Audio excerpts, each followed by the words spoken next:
thing. This notion of getting Brexit behind us, getting Brexit done, is a fallacy.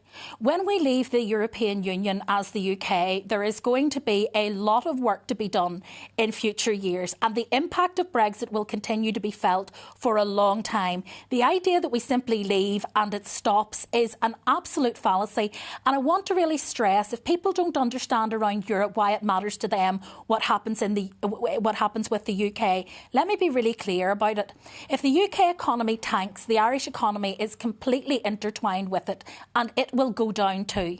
And if the Irish economy does badly, that will infect the rest of the European Union economy.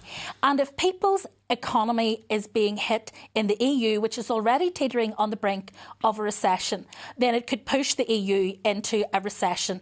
Now, that will affect people's view of the EU. We know that the mess that Brexit has been has dissuaded a lot of the other exit movements in other countries around Europe from considering leaving the EU. But an economic crash in the EU could destabilise the EU further still. So I would appeal to those who think that this is about getting this behind us, getting on to other projects. Emmanuel Macron making a name for himself politically in terms of Europe. I would appeal to them to think long and hard, because if the EU is damaged by Britain's messy exit from the EU, it is not in their long-term interests.